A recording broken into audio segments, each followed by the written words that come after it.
എല്ലാവരും ഒന്ന് ലൈക്ക് ചെയ്യണേ. നമുക്കിന്ന് വൈകിട്ടത്തെ സ്നാക്സ് ഉണ്ടാക്കാവേ. അപ്പോൾ ദച്ചൂട്ടനാണ് വീഡിയോക്കെല്ലാം വന്ന് ലൈക്ക് ചെയ്യണേ എന്ന് പറയുകയാണ്.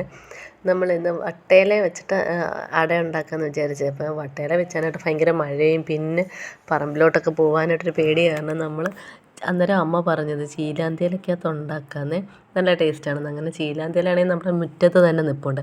അങ്ങനെ അവിടെ നിന്ന് ഞാൻ ചീലാന്തി ഇലയൊക്കെ പിച്ചിട്ട് സാധാരണ അട ഉണ്ടാക്കുന്ന പോലെ തന്നെ തേങ്ങയും ശർക്കരയും ഉള്ളിൽ വെച്ചിട്ട് ചെയ്തെടുക്കണം. നല്ല ടേസ്റ്റാണെന്ന് പറയുന്നത്. പക്ഷേ ഞാൻ ആദ്യമായിട്ടാണ് ഇത് കഴിക്കുന്നത്.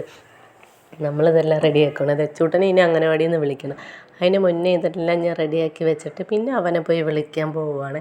അത് കഴിഞ്ഞ് തൃശ്ശിക്കുട്ടിയും വിളിച്ചുകൊണ്ട് വന്ന് കുളിച്ച് റെഡിയായിട്ടുണ്ട്. അപ്പോൾ രണ്ടുപേരും കഴിക്കുകയാണ്. ഇത് നല്ല ആവിയിൽ വെന്തതുകൊണ്ട് തന്നെ ഇത് തുറക്കുമ്പോഴത്തേക്ക് നല്ലൊരു മണമായിരുന്നേ. അങ്ങനെ എല്ലാവരും കൂടി കഴിക്കുവാണ്. അങ്ങനെ നല്ല ടേസ്റ്റുണ്ട് കഴിക്കാനായിട്ട്. ഞാനിത് ആദ്യമായിട്ടാണ് ഈ ഇലയ്ക്കകത്ത് വെച്ചിട്ട് കഴിക്കുന്നത്. അപ്പോൾ ഞങ്ങളിതാ ഇങ്ങനെ ഓരോന്നൊക്കെ പറഞ്ഞ് ഇന്ന് സ്കൂളിലെ വിശേഷങ്ങളോ അംഗനവാടിയിലെ വിശേഷങ്ങളൊക്കെ പറഞ്ഞ് ഇങ്ങനെ കഴിക്കുവാണ്. എല്ലാവരും ഒന്ന് ലൈക്ക് ചെയ്യണം, ഷെയർ ചെയ്യണം, സബ്സ്ക്രൈബ് ചെയ്യണം. പിന്നെ അടുത്ത വീഡിയോ കാണാവേ.